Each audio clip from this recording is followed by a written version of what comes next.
समस्त कर्मचारी अपने अधिकारों के लिए यहाँ आप सबके बीच में खड़े हैं।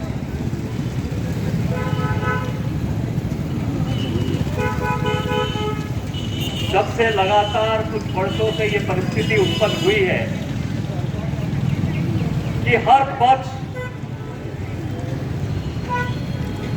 हर वर्ग, वो किसान वर्ग हो, वो व्यापारी वर्ग हो, वो युवा अपने रोजगार के लिए लड़ते हो, वो शिक्षक हो, वो स्वास्थ्य कर्मी हो, और आज या बैंक के कर्मचारी अपने अधिकारों के लिए लड़ते हुए दिख रहे हैं। मैं राजनीति से बढ़कर एक बात कहना चाहता हूं, करना चाहता हूं। ये देश 70 सालों में यहां तक पहुंचा, इसलिए पहुंच पाया कि सबके हित के लिए, सब वर्गों के लिए या सोच समझकर परिस्थिति ऐसी बनाई गई कि हर वर्ग को साथ लेकर चला जाए। ये वो देश है जहां हर 100 किलोमीटर 50 किलोमीटर पे चीजें बदलती हैं, व्यवस्थाएं बदलती हैं, भाषा बदलती है, और आज तक जितने रहनुमा हुए उनका यह प्रयास रहा कि सबको साथ लेकर चला जाए। लेकिन मेरा आप सबसे एक कहना है, आज ये लोग संघर्ष कर रहे हैं, कल कोई और संघर्ष करेगा। अगर हम ये समझ लें कि ये लड़ाई हमारी नहीं, केवल इन बैंक कर्मियों की है, तो आप गलतफहमी में जी रहे हैं। ये लड़ाई हर उस आम आदमी की है जो ये समझता है कि हम अधिकारों के लिए हमें अपनी आवाज उठाने से कोई नहीं रोक सकता।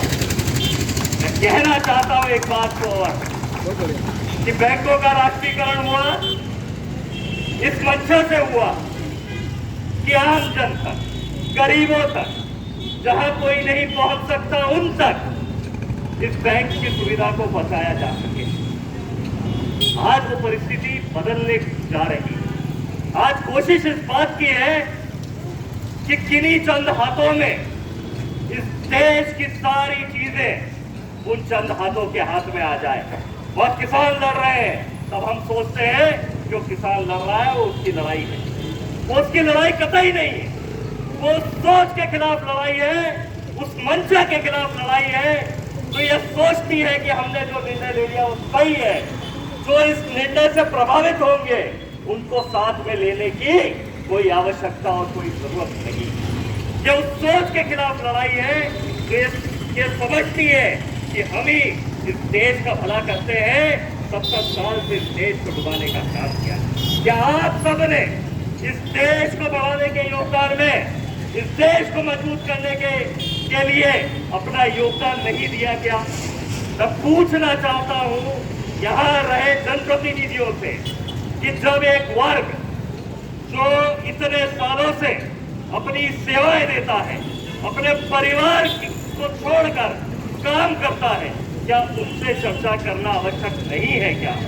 आज भविष्य में बैंक की बात करूं, चंद प्राइवेट बैंकें रह जाएंगी और उन प्राइवेट बैंकों की कार्य प्रणाली ये रहेगी, वो केवल मुनाफाखोरी तक सीमित हो जाएंगे और फिर ये आम जन से बैंकें दूर होती जाएंगी। मैं ये भी कहना चाहता हूं 2008-9 में जब पूरे विश्व में आर्थिक संकट था, केवल हिंदुस्तान के बैंकों के कारण वो आर्थिक संकट हिंदुस्तान पर नहीं आ पाया, और मैं आप सबको उसके लिए धन्यवाद और बधाई देना चाहता हूं कि केवल आपके कारण आपने जो विश्व में बैंकिंग व्यवस्था के लिए जो उच्चतम कार्य प्रणाली हिंदुस्तान के बैंक कर्मचारियों ने दिखाई है, ये उसका परिणाम स्वरूप रहा कि आज बैंकिंग सेक्टर मुनाफे से दूर आम जन की सेवा का एक प्रतीक होता है।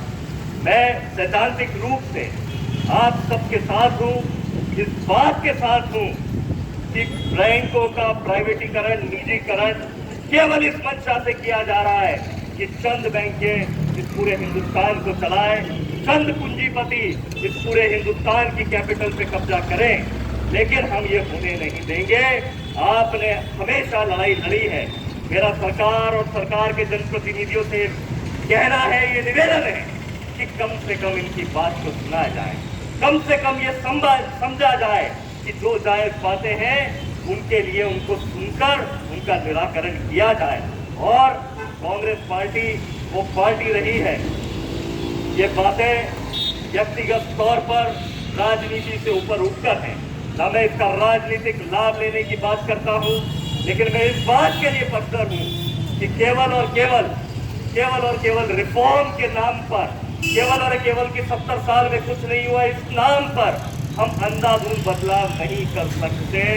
इसको समझने की आवश्यकता है। इस देश ने, व्यवस्थाओं ने, इंस्टीट्यूशंस ने, यहाँ की व्यवस्थाओं ने अपने आप एक स्वरूप नहीं लिया। यहाँ देश के प्रत्येक वर्ग ने अपना योगदान देकर इसको यहाँ तक पहुँचाया है। मैं आप सबके माध्यम से यहाँ खड़ा होकर ये विश्वास दिलाता हूँ कि जितनी ताकत से हमको लड़ना पड़ेगा हम लड़ेंगे।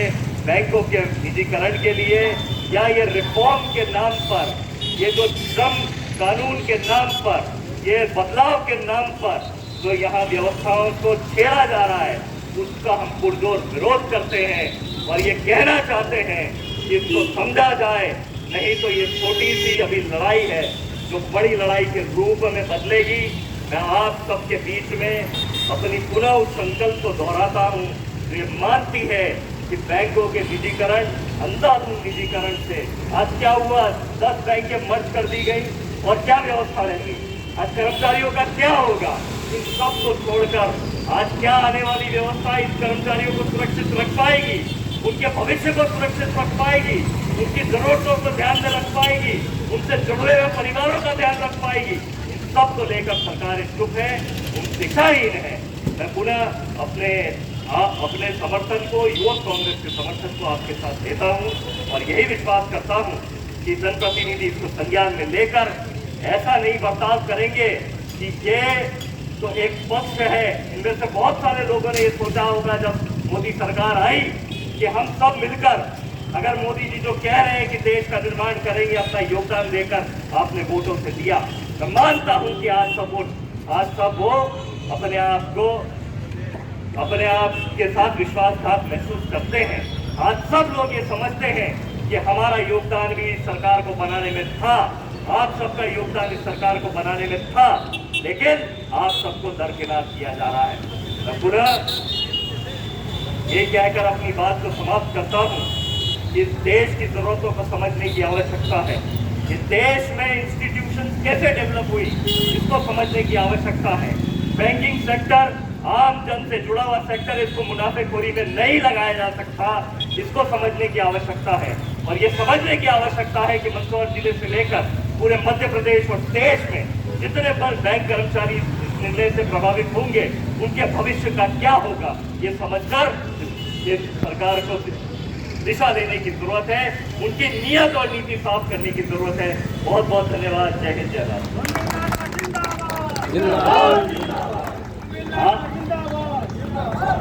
आप सब जिंदाबाद। आप सब इस बात के लिए जिंदाबाद है कि आप सब उन लोगों को एक प्रोत्साहन दे रहे हैं जो अपनी आवाज को उठाने के लिए कहीं ना कहीं चुप है, लेकिन दमनकारी नीतियों से दबे हुए हैं। मैं सबसे आह्वान करना चाहता हूँ, पुनः आह्वान करना चाहिए, बैंक की लड़ाई नहीं हो, किसान की लड़ाई नहीं हो, युवा की लड़ाई नहीं, उस नियत और नीति के खिलाफ लड़ाई है जो समझती है कि सरकारों के खिलाफ आवाज नहीं उठाई जा सकती। बहुत बहुत धन्यवाद। जिंदाबाद जिंदाबाद। साल से जो आए उसने आपने अपना समर्थन दिया, उसके लिए बहुत बहुत धन्यवाद। दीपक परमार, यूनियन बैंक। दीपक जी परमार है।